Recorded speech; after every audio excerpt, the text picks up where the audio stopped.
Hello, have you ever wondered which cheese is the healthiest to eat? And have you heard of one vitamin that you really should not take without a doctor's order, I would say, because it can be very harmful to your health?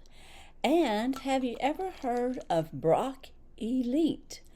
Well, welcome to my channel. Miss Jackie Russell here. My name is Vicki and I do go by Miss Jackie Russell. So welcome, and I'm so glad to have you here. Today we're going to talk about several different topics on Wellness Wednesday. And we all want to work to a better health, and we all want to find out things that might could help us and or prevent us from getting ill. And today I'm going to start off with what is the healthiest cheese that 5 dietitians swear by. And they all said the same thing, and it's going to kind of surprise you because they all agreed on cottage cheese. Do you like cottage cheese? They say it's the healthiest, and it stands out for its protein, its probiotics, its vitamins, minerals, as well as its lower calorie, lower sodium options. And those nutrients support gut health, heart health, and weight management while helping you to feel full and energized. Now, I'm going to have to agree with them on most of this. When I was, I don't know, years ago, when I first started a diet plan, as far as really truly going on an eating plan for my health, I was using my mom's, I guess, dietitian or nutritionist, exercise person at the time. She was real big with Jack LaLanne, which he's way past and gone. But he had a book, an encyclopedia of working out and doing stuff like that, and I ordered it. I want to say this was way back in 1980. And in that book, I got 3 little smaller booklets, and one of them was an eating plan for losing, I think it was 10 to 15 pounds in, I want to say 14 days or 20 days or something. And it did work, and I wish I could find that because it was a very well planned out eating schedule. But one of the things that he wanted me to eat, and we're talking somebody in their 20s, I was not wanting to eat cottage cheese, and that was one of his main dishes for lunch. And I can remember when I first made that cottage cheese dish, I was just like, oh, I hope I can get this down. And I did get it down, and it wasn't long it became a favorite, and I really loved it. So a lot of times, even if you don't think you're going to like something, you can, I guess, grow to like it. And that's basically what I did. And the reason it was so good for you is because it packs more protein. It's a powerhouse, just half a cup, and that's a typical serving, and it contains 11 grams of protein, which is about a quarter of the recommended daily intake of a 150-pound adult. So, that's really important to know. It outdoes, other cheeses like provolone, cheddar, and mozzarella as far as the content of the protein and how much solid, good protein you can get into your system. And nowadays, we do need to focus, especially if you're in your 50s or 40s or over, you need to focus on protein so that you're not losing muscle. It also has probiotics in it, so that helps your gut health, and it's cultured cottage cheese, and that's usually what it's labeled with live and active cultures. And you'll see that probably when you go through the store, or it'll say 4% or 2%. And I usually always got the 4%, I think, like the full, I guess it was pretty much the full fatty, but you can get the lower calorie, lower sodium, lower fat variety. But I always liked, I think, the small curd. And that's another thing. I don't know if curds makes a difference or not, but that's what I liked. And the healthiest ways to eat cottage cheese is to pair it with fruit. You can layer it into lasagna. You can serve it with tomatoes and basil. You can blend it into your eggs or baked goods. You can top it on your toast and add it to a bowl of ground turkey or rice or vegetables. And you can incorporate it into dips and homemade dips. And I'll just share that little recipe with you. It's probably like a half a cup to 3/4 cup of cottage cheese. And then you would chop up some celery. So let's say like one celery stalk, chop that up. You would chop up a tomato, or maybe I use little cherry tomatoes, and I'd use like 4 or 5 of them. Chop that up and put that in there.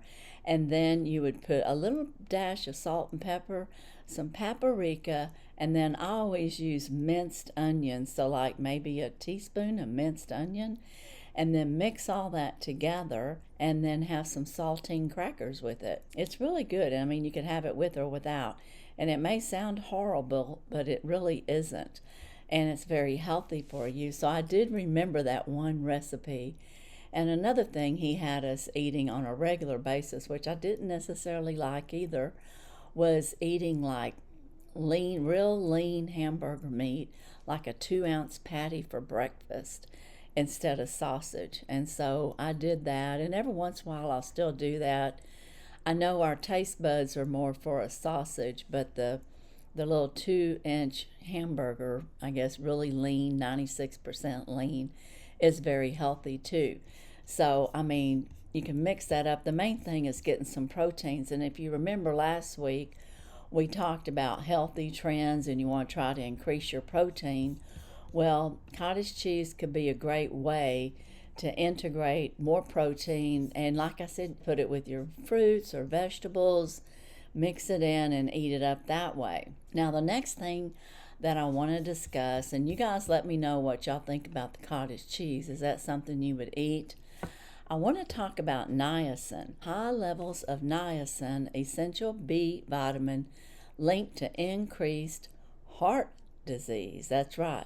New research shows high levels of niacin can be linked to increased risk of heart disease. Niacin, also known as B3, is found in foods like poultry, meat, fortified breads, cereals, and bananas. And researchers recommend that people should stop taking niacin supplements unless there's a medical need for it. Now, I'm going to tell you from my own personal experience with niacin.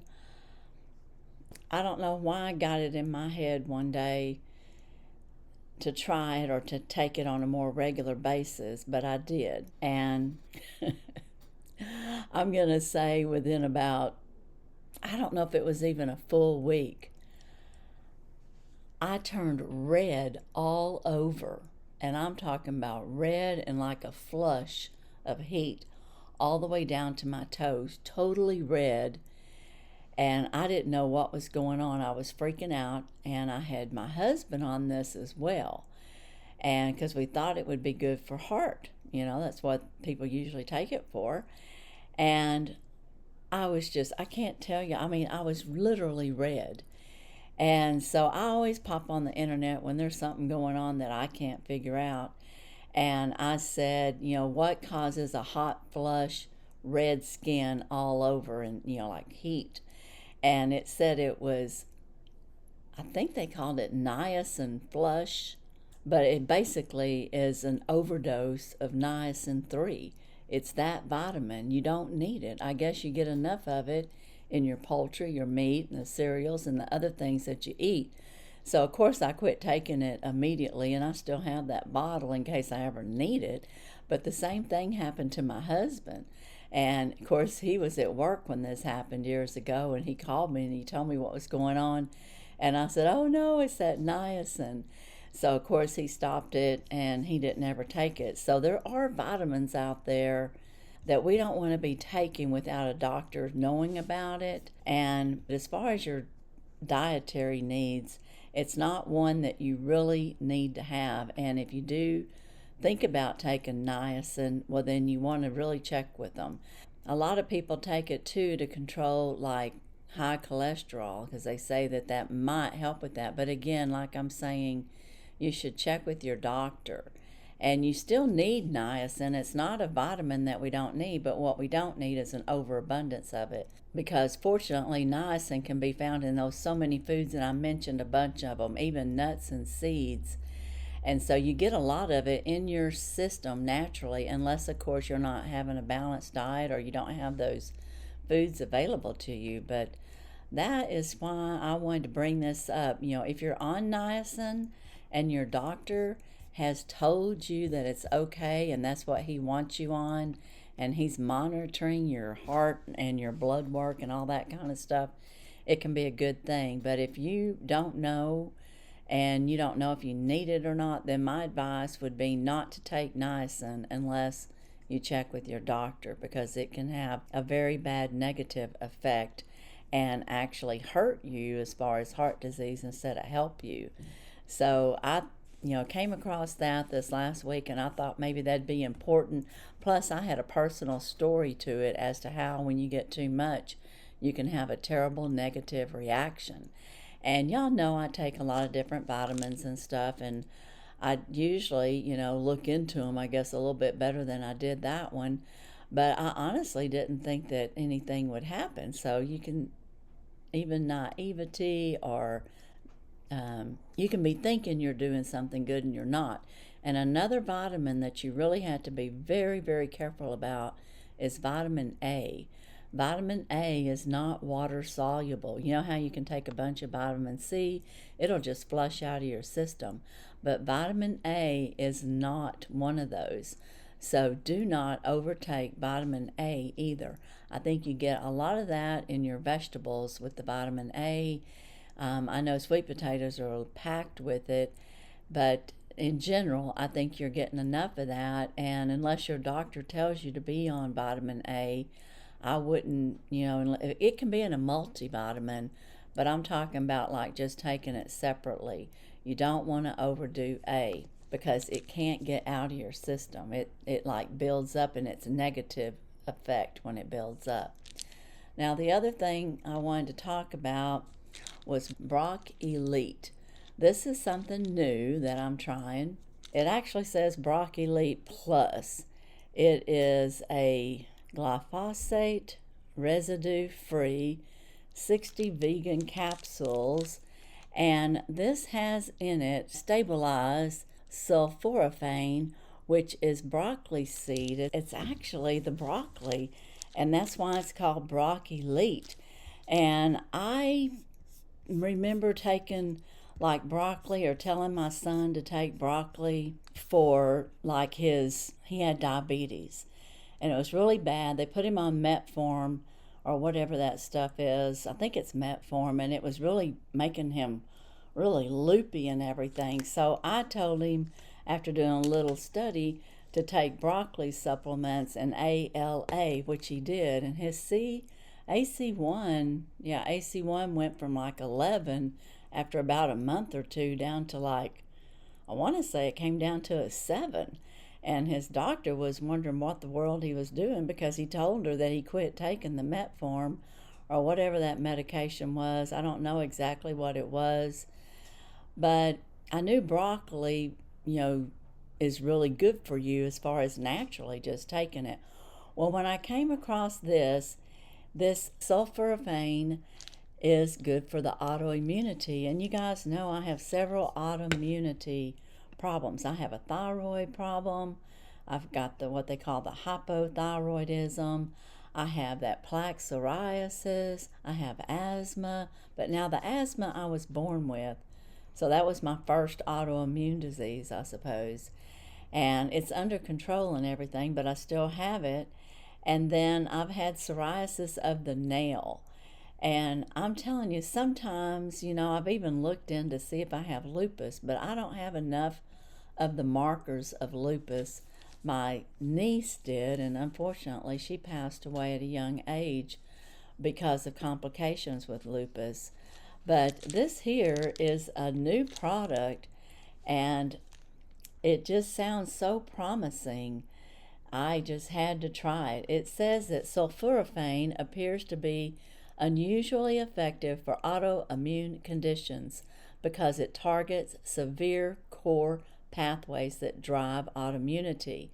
It helps with the oxidative stress, and then they use markers that I don't know, NF-KB driven inflammation, the Th17 TREG imbalance, and tissue damage. And I don't know those science names, you know what I mean? But I can read and tell that what they're saying, that this works really good.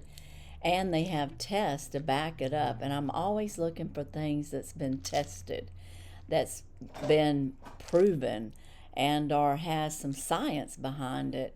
And it says, while promoting regulatory and antioxidant responses through the NRF2, the multiple human trial models that they did, including experimental autoimmune, I can't say this word, so I'm going to say it says the MS model. So I don't know if that's multiple sclerosis, arthritis, and inflammatory gut injury. Sulforaphane reduces disease severity, dampens pathogen immune responses, and protects the organs from collateral damage, which, you know, I'm very interested in that. And I've only been on this a few days, so I can't even tell y'all, you know, what it's done for me. I will tell you also, besides the autoimmunity, it can help with your sleep.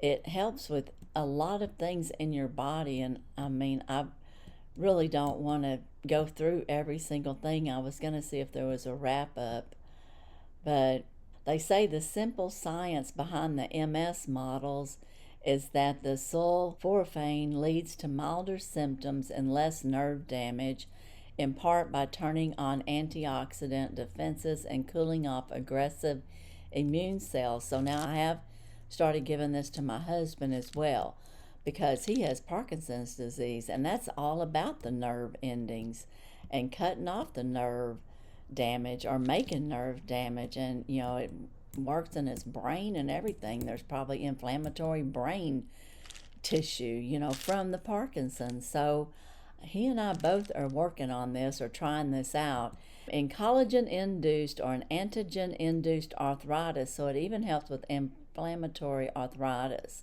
that's autoimmune produced. The sulforaphane reduces joint swelling, inflammatory cell infiltration, the bone cartilage destruction. It also, in a PLOS1 study on arthritis, found sulforaphane as an NRF2 activator, also modulates B cellular function and antibody production, indicating it may alter both innate and adaptive arms of arthritis pathology. The simple science, it says, is arthritis models of this product, or this product that has sulforaphane in it, not only calms the joint inflammation but also influences the immune cells that produce the autoantibodies. So, you know, it also talks about gut injury and inflammation. So if you're having problem with your gut, it says that in the gut, simply said, in the gut, the liver injury models, sulforaphane helps protect tissue, rebalance immune responses, which is highly relevant to autoimmune type inflammation in those organs. So, I mean, there's just so much that this can do, and it sounded so promising. And because I have lots of inflammation, I think part of my resistance, you know, I've talked to y'all about the resistance that I have, insulin resistance, that maybe that's part of it. But it says the most of the strongest autoimmune data for sulforaphane are still in preclinical in vivo models. So this is not like conclusive, mechanistic human immune studies rather than large disease-specific clinical trials that said that convergence of mechanisms, NRF2 activation and MFKB inhibition, and the Th17 TREG modulation, cytokine balancing, and the tissue protection maps directly onto core drivers of the autoimmunity, which is why sulforaphane is so compelling as an adjunctive strategy. and simply said, even though most evidence is from lab models, the pathways of sulforaphane targets line up most perfectly with what goes wrong in the autoimmune disease, making it promising support alongside standard care. And guys, that's why I got this, because it was so impressive. And then they said that it starts working within 24 hours. You know how a lot of times you take a new herb or a vitamin and you got to wait about 30 days for it to really take effect or to really notice anything, or for it to be working on the inside? And it said that their test showed that this worked in 24 hours. So right when you take it, it starts working in your system. But your buildup of whatever's wrong on the inside, which apparently I must have a bunch of inflammation and a lot of things going on with my autoimmune system. So I'm looking very forward to giving y'all updates on this in the future. If you do want to try it, I think they have a 90-day or 120-day, money back guarantee. And they also have a link. It's a referral link. It's not an affiliate. So your price is going to be whatever the price that they show. But you could save $20 with my link if you want to try it. And if you do try it, let me know, because they give me a $20 credit. So it's a 20/20, I guess you'd say, on that. But I'm very excited about this opportunity. And I will tell you, I not only bought the Broc-Elite, I'm trying their Cocoonum, I'm trying their berberine, and I'm also trying their resveratrol. And I have my husband on the curcumin because the science on it and what they say is so good. And you can find out more, and when you go to the website, you can see what you think for yourself on this. But I'm trying to get my son to take it for his diabetes. But, it's not the cheapest. And I even seen an outside doctor, like before I bought it, I checked out some things and I found an outside, like somebody that's not their clinical people, another doctor said that if you can get this, it's the best broccoli with the sulforaphane in it that's got the most potent in the world right now, the way she talked.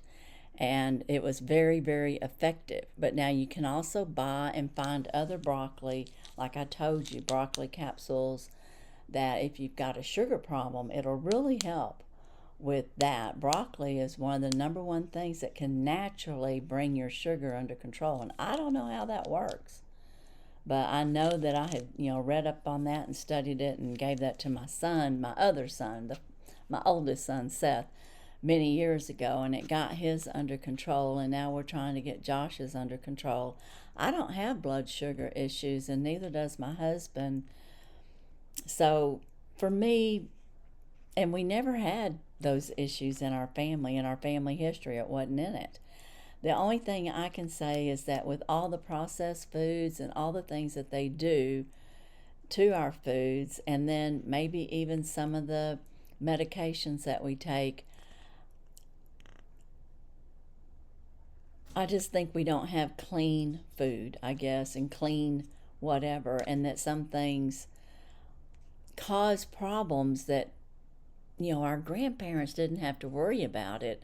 They knew they had good, solid food when they put it on the table. It wasn't processed. It was right out of their garden, or it was at the market, which would be like a natural market, like if you go to your Saturday trade where everybody brings their goods.